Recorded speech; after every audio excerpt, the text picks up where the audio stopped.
This is Adomako Man, and you are tuning in to the Producing Peace podcast, a podcast that celebrates the vibrant tastemakers shaping NYC's cultural landscape. From artists to activists, we spotlight individuals driving positive change and shaping the future of our city. And today we are sitting with DJ, stylist, and culture of curating spaces, Kenni Javon. Hello. Hey, how are you? I'm doing good. I'm so glad to be sitting with you today. Likewise. Thanks for having me. Of course, you introduced yourself as Kenni Javon. I wanted to know, is that like your full government name, or is that like your performance DJ name? No, it's not my government name, but I just started going by Kenny shortly after high school. Okay. No reason in particular. It just kind of sounded good at the time. Uh-huh. I know Kenny Javon is like it sounds like a cute name. Uh-huh. So I kind of just stuck. Yeah. But Javon is my middle name. Okay. And my first name, it was a nickname, so it was like they were my names. Mm-hmm. Yeah, most people I feel like go by like different like they have like this persona that they give when they're One person. Yeah. Same person. All you encompass everything. Yeah, I'm the same when I go home, like same person. I love that. I wanted to know, like, because you're not originally from New York, right? No, from Ohio. Okay, can you explain what your upbringing was growing up in Columbus, Ohio? I actually was born in Canton, Ohio. It was just a small town, very rural town. But then I moved to Columbus in my freshman year of high school. It was just slow. I actually didn't realize Ohio was full of cornfields and like country kind of until after I moved out and like I've done some traveling. Mm-hmm. I was like, damn, I'm really from the country. I was gagged. Like people have said it and joked around, but I didn't like always pay no attention. But I was like, damn.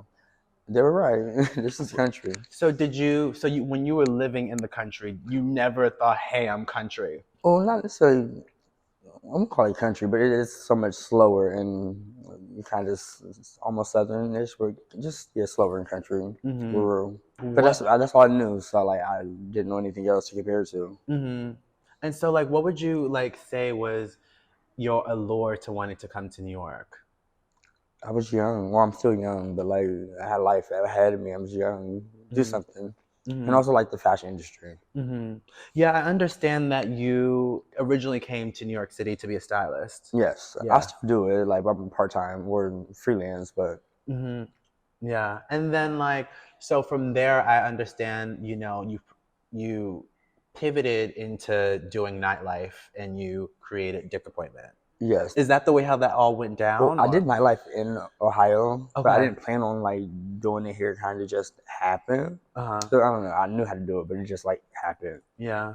I guess with the right people or being in the right places, it just fell in line. Mm-hmm. But I started a small party with some friends from Ohio called Banshee Girl before Dick Appointment. Mm-hmm. So we did a few Banshee Girl parties in New York City, and then I branched off and did Dick Appointment. Mm-hmm. I was speaking about this to my friend, and because you said Banshee Girl, yeah. Can you elaborate on what I know what Banshee means, but for any of the viewers, ghetto girl, like the runaway girl, like it's another word for ghetto, the ghetto girl. Yeah, also always have to embrace it. That's something that I've noticed while like going through your socials and going through everything. Like, I think you use the word medium ghetto. Yes. So like, what would you what would you describe like medium ghetto versus small or large ghetto? Is there such thing as small or large ghetto? There's no such thing. Medium ghetto, I feel like that's borderline. But there's like people who are a lot more ghetto than me. So it's like I'm not that ghetto to some, but I'm ghetto to some. Mm-hmm. It's my upbringing. Like I have a ghetto, so it's always going to be in me. Like product of my environment. Mm-hmm. And I embrace it. Like I love my culture. I feel the same. Literally, like I think I would probably say I'm maybe a medium ghetto. Would you say I'm medium ghetto? It's a you thing. Do you consider yourself medium ghetto? Sometimes I feel like in this capacity. Are you medium ghetto? Oh my gosh, what's the word? You can act medium ghetto at times, I'm sure. Like, yeah, you have it in you.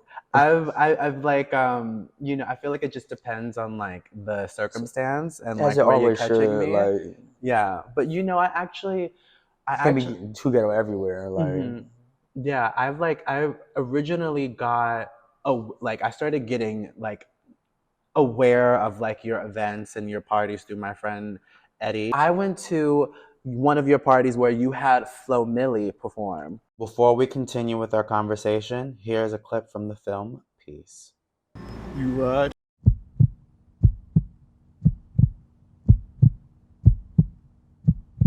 Always, into the day I die.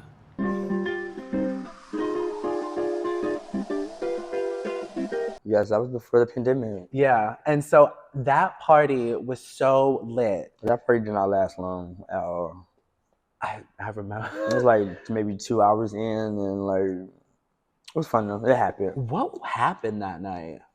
They weren't prepared for like what was happening, like The crowd. venue.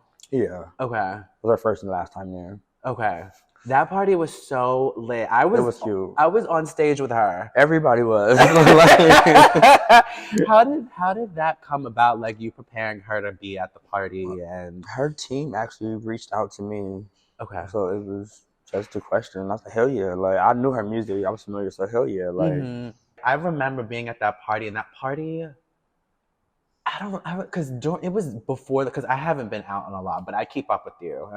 Any way to support or whatever. Yeah, I appreciate it. And so I remember that party was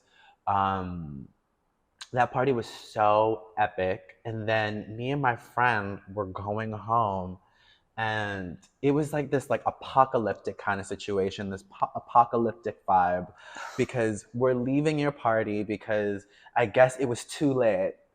Pretty much. Because you throw a lit ass event. And I remember when we're going home, I'm like on the train, and this guy is like, oh, the world is going to end. Things are going to be different. There's this crazy disease that's being spread around the world, and it's killing people. And I was just like, what the hell? And then all of a sudden, he was referring to COVID. COVID hit.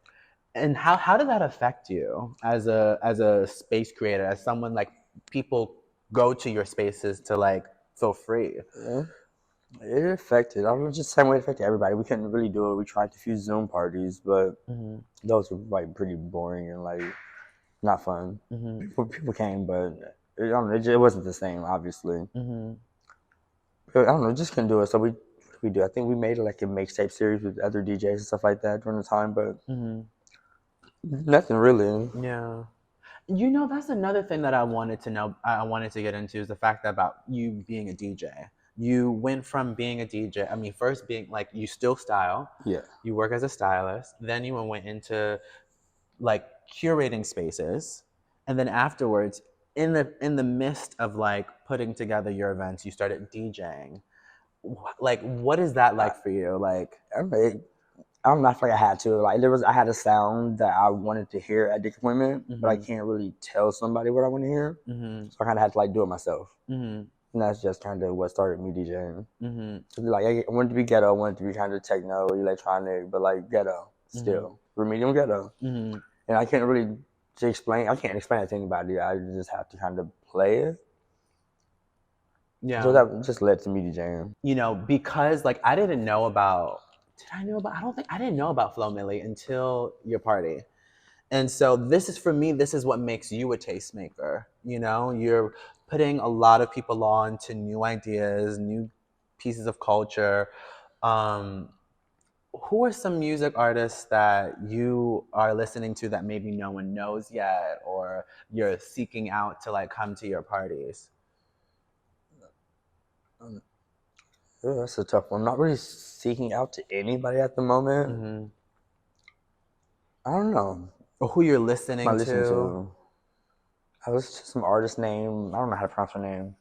But I actually just told my friend I wanted to book this artist, but I don't know if she's queer or not. I kind of want to only book queer people of color to perform a dick appointment because it's dick appointment. And I feel like it should be our platform, but there are people who are outside of that element. So they can't necessarily do it. Or not say they can't do it, but they're just not queer. So I feel like I should get that opportunity to a queer person. But I don't know, no one's really, I don't know, no one's really came to me and I have to book them. And no one's really, I don't know, no one's felt right so far as of now, or it just hasn't happened. So there's always opportunity for people, but it just hasn't happened. Well, I guess that leads... separate from Flo Milli, because that party was so lit that it shut down. What are some other people you have invited to be a part of your space that you really enjoyed? I don't want to Like single so anyone many, out, like but so like, many people. I don't know everybody. Like yeah. I enjoy everybody. Like I Uh-huh. feel like the community, they make Dick Appointment what it is. Like I created, but like without them, it wouldn't be the vibe that it is. It wouldn't have the impact that it does. It's like the people, really. Mm-hmm. Yeah, it's because in the community we all know each other. or a degree of separation. Yeah, we're like a degree, and you also know That's New York in general. I feel like it's 2 or 3 degrees of separation. Mm-hmm. You also know Chaos. Yes, I love Chaos. Yes. Mm-hmm. He and I, we actually went to a retreat. I don't know if he told you about this. No, he's busy. Yeah, Like, I can't keep up with him. So we went to a retreat, and that's how like he and I became, good friends and things like this. And when I was looking through, I think it was an interview you did. You talked about like he coming to one of your parties and loving it so much that he moved to New York. Yes. Like, he's thriving. I love that. How did that happen? I know his. We knew each other via social media, and I knew his like best friend or something. I don't remember how I booked him, but was he coming here? Should I ask him to come? I might have asked him to come here. I don't know. I go off energies and vibes and stuff like that. So I asked him to host the party. He came to New York City for the first time. Loved it. He went home, of course, but like he made plans to come back. Wow. And he did, which was great. What would you say like is your connection to New York City? Do you love this city? Like has it been like? I love it, but I love it, but I don't love it. It's New York City. Like, please elaborate. It's just New York City. You have to live here. You know, like you have to live here to get it. But just New York City's full of opportunities, but just like the space and like the cost and shit like that. So there's balances. Yeah. I want a house. I can't get that in New York City. Do you ever fantasize about like going back to Ohio, or is like no? I wouldn't move back to Ohio. Okay, why? What would I do there? I don't know. I'm not the same person that I was when I lived there, but like, what would I do there? Who would you say is like Kenni Javon now versus Kenni Javon who was in Ohio? I feel like the same person. I might be a little bit more into myself now, or like I wasn't as queer, or just I wasn't as who I am now. Like I've evolved. It's the same person though, but I don't know. I just would never move back to Ohio. You're like, no. No, I'll visit for a week or two, but like that's it. So before we began this interview, you also mentioned to me that you lived in Spanish Harlem, that you lived around the corner. Yeah. Yeah, and so, but all of Dick Appointment parties. All Dick Appointment parties have occurred in Brooklyn. Like, what is your love affair with Brooklyn? I live in Brooklyn. Just the vibes of Brooklyn and Harlem are different. Like, Brooklyn's more queer and friendly and free than Harlem is. Really? I believe so. And I don't know. I found my community in Brooklyn, and that's where I stay. So I lived in Harlem. I didn't have many friends or go out in Harlem. I feel like when I did go out, it was in Brooklyn. I might went to some clubs, but like I felt at home or comfortable or safest in Brooklyn. Well, I mean, I'm just gonna put this out there. The vibes are different. They are different. I'm an uptown boy. See, I should be touching this. I'm an uptown boy, so I'm like, bring everything uptown. But I also understand. I also want to like let you know this, that you are a tastemaker. I don't know if you. So like, because I was part of the committee at the LGBT Center, and like I remember I was like, we need to get Kenni Javon to be here and do this event. Yes. And I remember being at there, and a large part of that was because of you. And so like, I'm just saying, I feel like if you said let's do something in Alaska, people will show. And people probably would, I'm sure. But do you recognize that you're a tastemaker? Do you recognize that? Yeah, but humbly, but it's just me that's just me. It's me. So like, yeah.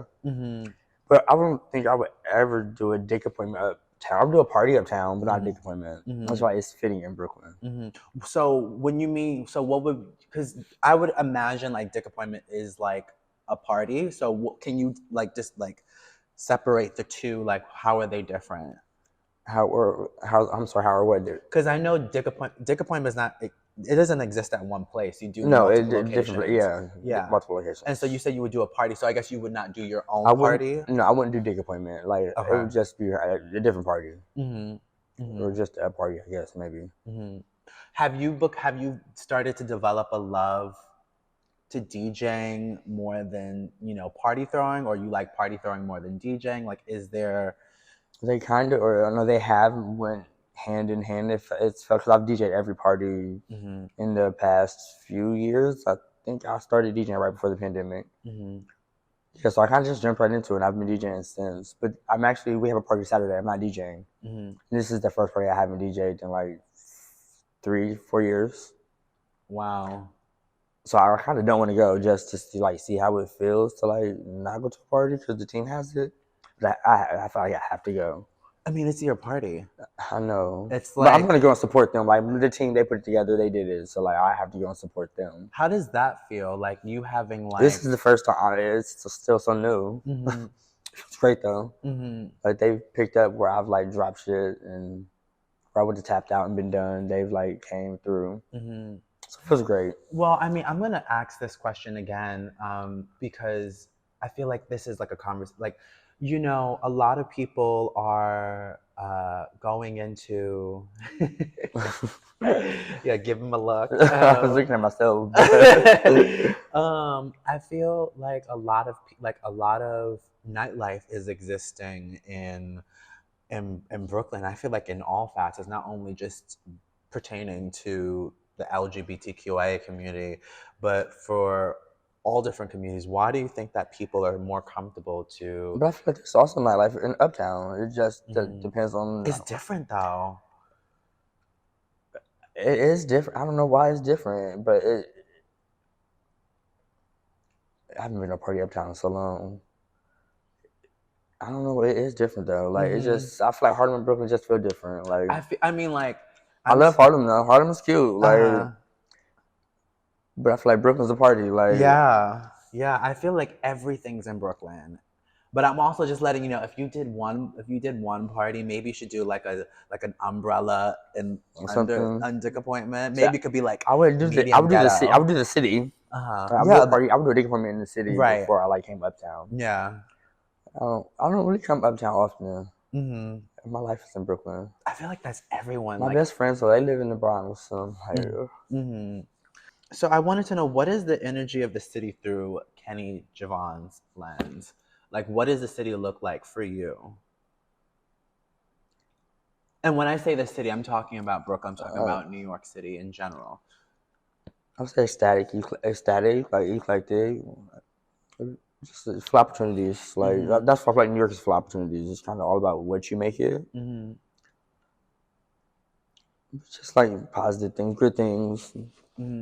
Now, I wanted to also know, like, what does it feel like to be, they refer to DJs as master of ceremony. Like, that's what you're, like I said before, you're creating a space. What does that feel like when you're creating this space where, like, basically, like, New York City, like, people know about your parties, your events. Like, what does it feel like that everyone's, like, coming to your events? It feels great. It's like, it's just a community. Like, and I feel like DJing wise, I feel like I've catered the party to me and like what I like. So it's just really me staying true to like what I like and why I started the party.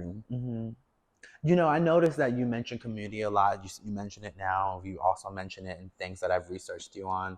Like, why is community so important to you? They're family, like, or maybe not family, chosen ones, loved ones. And a lot of us don't have our families here. Like, my family's in Ohio, so community is important to me. Like, I depend on my friends, they depend on me. It's there for each other.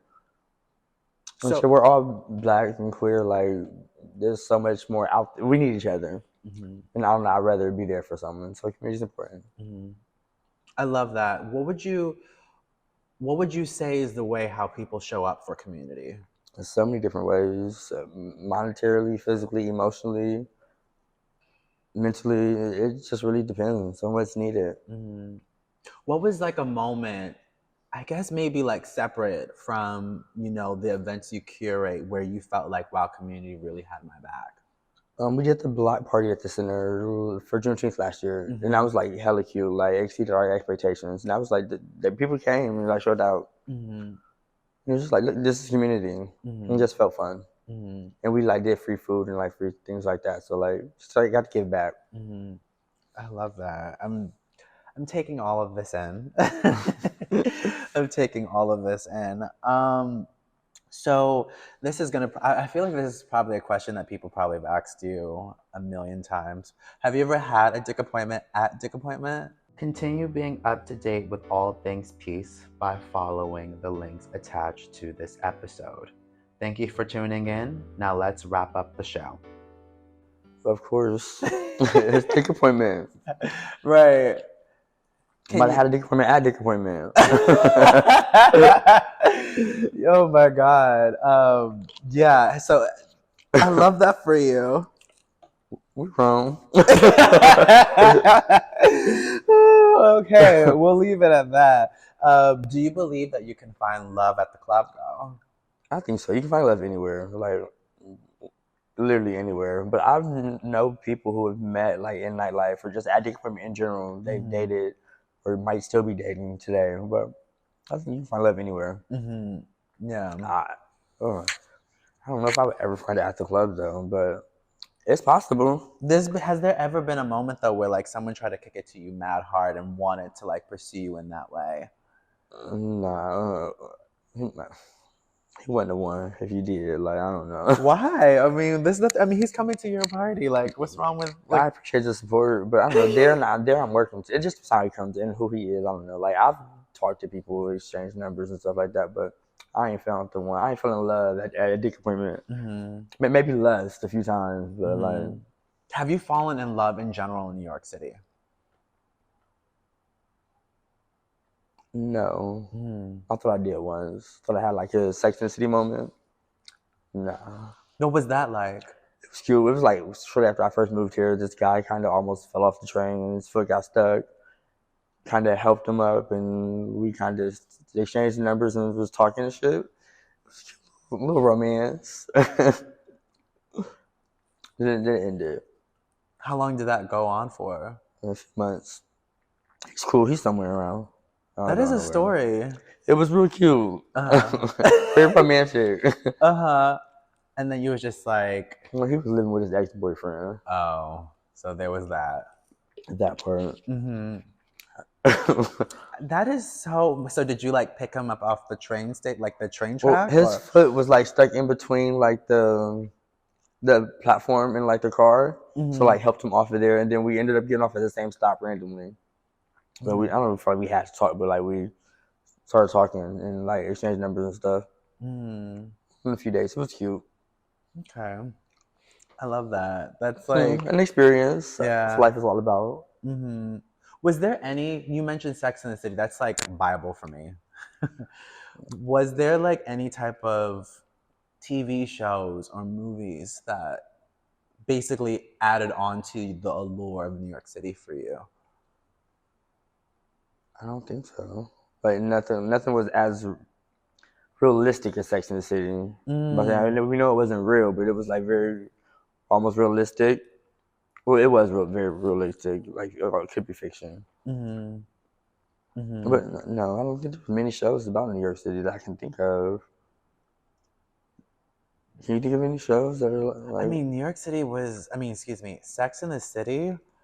That was iconic. Like, yeah, I grew up here though, so like for me, there was no like selling me on this city because I grew up here. Yeah, you were born here, like.